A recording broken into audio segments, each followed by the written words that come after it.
Let's continue our discussion of Lewis structures by trying to identify some common themes that you can see in these Lewis structures. Okay, you may have already started to pick up that there are patterns to how atoms can arrange themselves based on the number of valence electrons.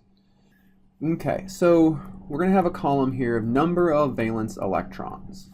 All right, and let's start with 4. Okay, so an atom with 4 valence electrons we know looks like this. An example of this would be carbon or anything in the periodic table below carbon. Okay, so each of these unpaired electrons could end up forming a single covalent bond. So this is definitely one possibility for anything with 4 valence electrons. All right, and these covalent bonds could be to any other type of atom. For example, like we've seen CH4. All right, carbon has 4 valence electrons. Each of these valence electrons get paired up. Okay, another possibility is if carbon had 2 single bonds and 1 double bond.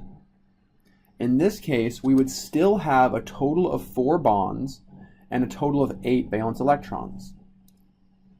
We could have 2 double bonds, or we could have a single bond and a triple bond.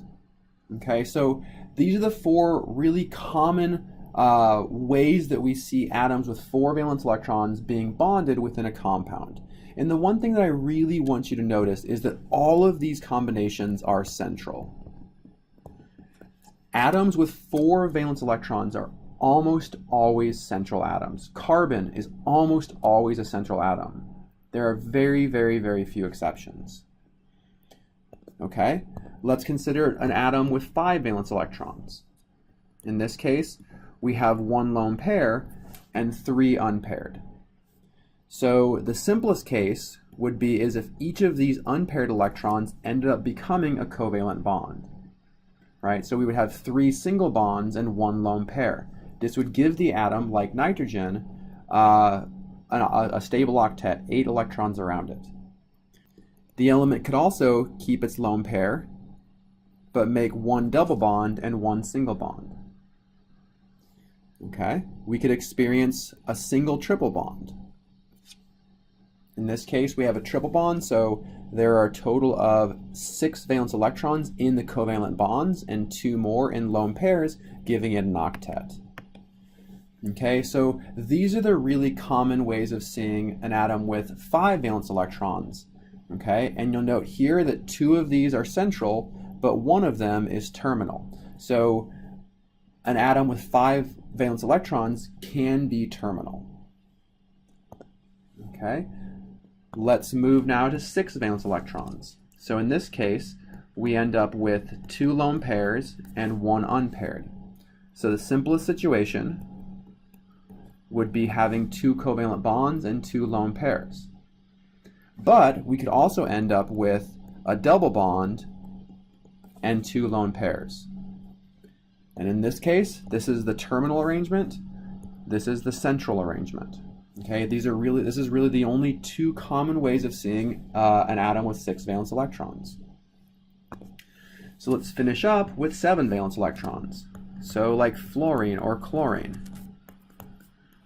So we have 7 valence, only 1 unpaired, and really the only common way of seeing an atom with 7 valence electrons would be as a terminal atom with 1 covalent bond. Okay, so these are some common patterns that you can start to really critically think about and realize that these are really the only common ways of seeing these elements within molecular compounds.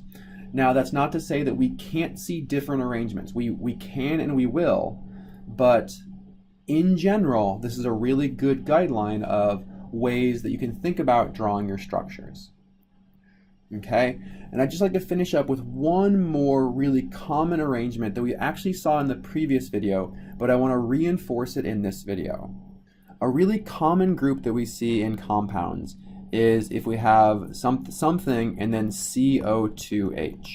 Okay, I just want to show you this one more time because it's really, really common in compounds, and I want you to recognize this and be able to quickly show This is a central carbon with a double bond to an oxygen, a single bond to an oxygen, and a hydrogen. Okay? And in this common group, we can actually see, right, so this arrangement right here, 4 valence electrons, carbon has 4 valence electrons, and we see a double bond and 2 single bonds. So that's this arrangement in our common patterns. We see 2 oxygens.